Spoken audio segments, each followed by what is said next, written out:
নবীর গৃহের হাসি একটি ছোট গ্রামে বসবাস করতেন জীবন নামে এক সৎ এবং সদাচারী ব্যক্তি। তিনি ছিলেন একজন কৃষক এবং তার সংসারের আয় ছিল খুবই সীমিত, তবে তিনি ছিলেন মহানুভব এবং ধৈর্যশীল। তার স্ত্রী ফাতিমা ছিল একজন পুণ্যাত্মা এবং একনিষ্ঠ সহধর্মিণী। তারা একসাথে কঠোর পরিশ্রম করতেন এবং দুঃখকষ্টকে সহ্য করে সুখে জীবনযাপন করতেন। একদিন গ্রামের মসজিদে একটি ইসলামী শিক্ষা সেমিনার অনুষ্ঠিত হল। সেমিনারে উপস্থিত ছিলেন একজন শায়খ, যিনি নবী মুহাম্মদ সাল্লাল্লাহু আলাইহি ওয়াসাল্লাম এর জীবনের নানা দিক আলোচনা করছিলেন। সেই সেমিনারের একটি অংশ ছিল নবীর সাল্লাল্লাহু আলাইহি ওয়াসাল্লাম পরিবারের জীবন এবং তাদের দারিদ্র্য।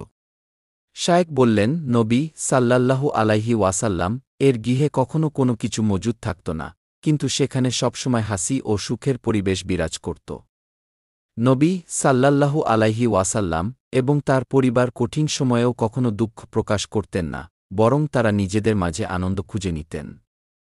জীবন এবং ফাতিমা সেমিনার শেষে বাড়ি ফিরে এসে ভাবতে লাগলেন যে নবী সাল্লাল্লাহু আলাইহি ওয়াসাল্লাম এর পরিবার কিভাবে এত দারিদ্র্যের মধ্যে সুখ এবং হাসি বজায় রেখেছিল।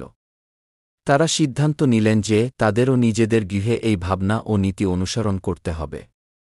একদিন জীবন কাজের পর বাড়ি ফিরে দেখেন যে তার ক্ষেতের ফলন একেবারেই ভালো হয়নি। তারা প্রচণ্ড ক্ষুধার্ত ছিল এবং তাদের সামান্য কিছু খাবারও শেষ হয়ে গেছে। ফাতিমা খুবই চিন্তিত ছিল, কিন্তু জীবন বললেন, আমরা নবীর সাল্লাল্লাহু আলাইহি ওয়াসাল্লাম শিক্ষা অনুসরণ করে চেষ্টা করব যাতে আমাদের মুখে হাসি থাকে। আল্লাহ আমাদের সাহায্য করবেন। তারা তাদের সীমিত খাবারগুলো ভাগ করে খাওয়ার সিদ্ধান্ত নিলেন।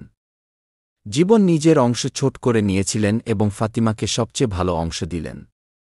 ফাতিমা খাবার অল্প হলেও সন্তুষ্ট ছিলেন। তাদের মধ্যে কোনো অভিযোগ বা দুঃখ প্রকাশ করা হয়নি।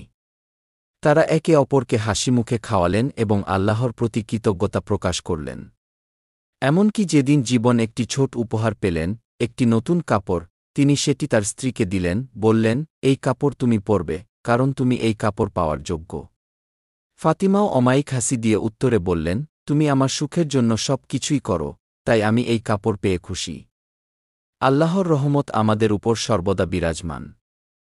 এভাবে দিনগুলো চলতে থাকল। তাদের দুঃখকষ্ট ছিল, কিন্তু তারা নবী সাল্লাল্লাহু আলাইহি ওয়াসাল্লাম এর আদর্শ অনুসরণ করে হাসিমুখে সবকিছু সহ্য করলেন। গ্রামের অন্যান্য মানুষ যখন তাদের কষ্টের কথা শুনত, তারা বিস্মিত হতো যে কিভাবে জীবন এবং ফাতিমার মুখে সবসময় হাসি থাকে। একদিন গ্রামের বড় জমিদার একটি পরিদর্শন সফরে এলেন। তিনি জীবনের গৃহে আসলেন এবং তাদের দারিদ্র্যের বিষয়টি লক্ষ্য করলেন। জমিদার জীবনকে বললেন, তোমাদের অনেক কষ্ট হচ্ছে, কেন তুমি তোমার পরিস্থিতির কথা কাউকে জানাও না? জীবন ধীর কণ্ঠে উত্তর দিলেন, আমরা নবী সাল্লাল্লাহু আলাইহি ওয়াসাল্লামের শিক্ষা অনুসরণ করতে চেষ্টা করছি। আমাদের হাতে কিছুই নেই, তবে আমাদের অন্তরে আনন্দ রয়েছে।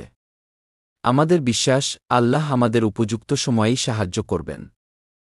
জমিদার মুগ্ধ হয়ে বললেন, তোমরা সত্যিই এক মহৎ শিক্ষা শিখেছ। আমি তোমাদের সাহায্য করতে চাই। জমিদার কিছু অর্থ এবং খাদ্য সামগ্রী পাঠিয়ে দিলেন। জীবন এবং ফাতিমা কৃতজ্ঞতা প্রকাশ করলেন এবং তারা ওই দানগুলো সৎভাবে ব্যবহার করলেন। তাদের এই দৃঢ়তা এবং নবীর সাল্লাল্লাহু আলাইহি ওয়াসাল্লামের আদর্শের প্রতি একনিষ্ঠতা গ্রামের অন্যান্য মানুষদেরও প্রভাবিত করল। তারা জীবন এবং ফাতিমার মধ্যে সেই হাসি, ভালোবাসা এবং পরস্পরের প্রতি সহযোগিতার প্রকৃত মানে বুঝতে পারল।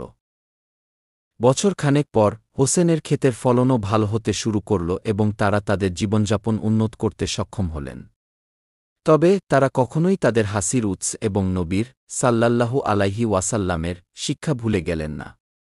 তারা শিখেছিলেন যে প্রকৃত সুখ কোনো বস্তুগত বিষয় নয়, বরং আত্মিক সুখ এবং শান্তি হল আসল।